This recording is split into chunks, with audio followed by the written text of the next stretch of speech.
loob ng 1 taon na paghihintay ni Joyme. So ito na yung pinakahihintay. Mag-moving up na siya. At naka 1 year na siya dito. So ayan, salamat at siyempre malungkot. So panoorin po natin yung tagpo at balikan din po natin 2 years ago. 2 years ago na yung pag-graduate din po ng Kambal na sa senior high. Ayan, una po ay dumating po sila dito sa Dait. Sinundo po ni Pong doon sa Manila at sinikrito po talaga lahat ng mga communication ay talagang ingat na ingat tayo para kumbaga yung surprise talaga so nung dumating po sila ay dumiretso po sila doon sa bahay nila ni Kuya Rab, Kalingap Rab, at doon po sila kumain at tapos na-interview din po yan sila ni Kalingap Rab at pagkatapos po ay pumunta na po sila sa venue. Hindi na po kasama si Kalingap Rab kasi parang anniversary yata nila yun. So ito din po yung venue ng moving up ni Joyme. Yan, so tama-tama nakamarcha na po kami dyan. Ako nakamarcha na po. At nagulat na lang sila na yung pumalit uli, nakita nila ay yung tatay talaga. Tapos nung nakita po ni Edward, ayan medyo si Edwin parang nakakalata, nagkalingon-lingon. Yan, kasama si Ate Merlin. Ayun. Ayan, so napakasaya po ang tagpo na yan.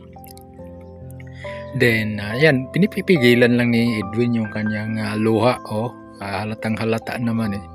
Tapos, si Edward, nung nandyan na kasi siya sa yan, natitinan natin si Edward kasi, wala talagang kamalay-malay. Maya-maya dyan kasi nakamarcha na kami ni Edward.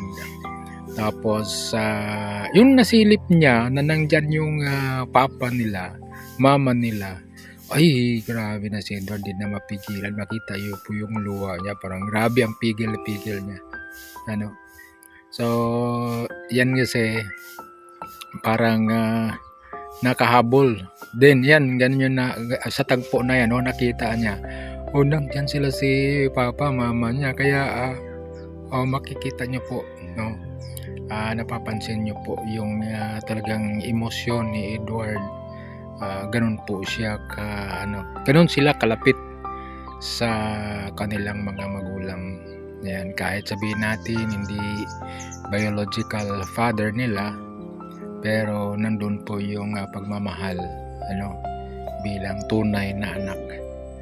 Yan, so yun po at salamat po na patuloy yung suporta sa kanila. Sana po ay makamit talaga yung kanilang pangarap, makatapos sa pag-aaral at in return makakatulong po sila balik sa kanilang magulang. At sana po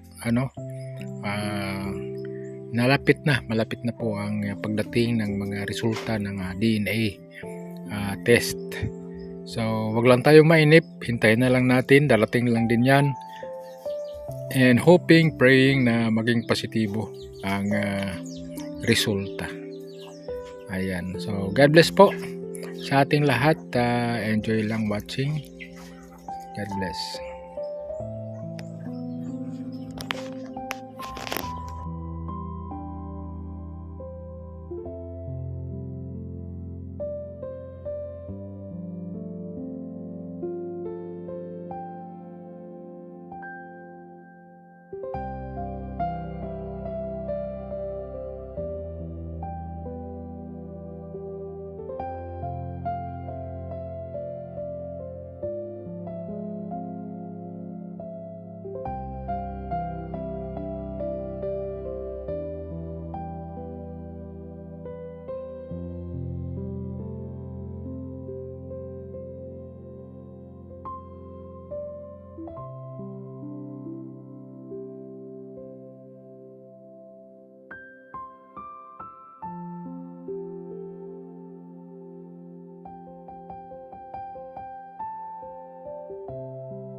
yun po yung pagbalik tanaw natin sa graduation ng senior high ng Kambal. At napaka madamdaming tagpo. And mai-compare din natin ngayon sa ano, moving up ni Joyme, ano?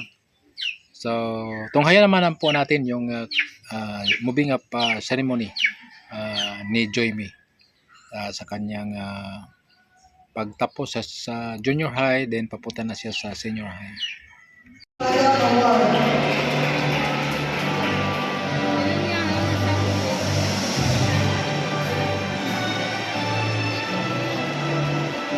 Bayara Charlie S. She will receive a conduct award.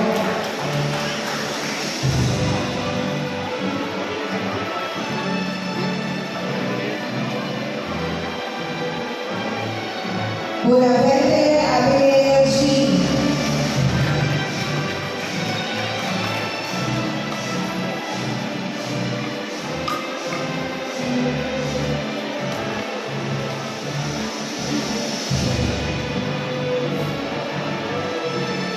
Hannah Janine Erich Lee. She will receive a leadership award.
Ayan, so maraming salamat po sa inyo pong panonood sa pagbalik tanaw 2 years ago at sa moving up ni Jamie.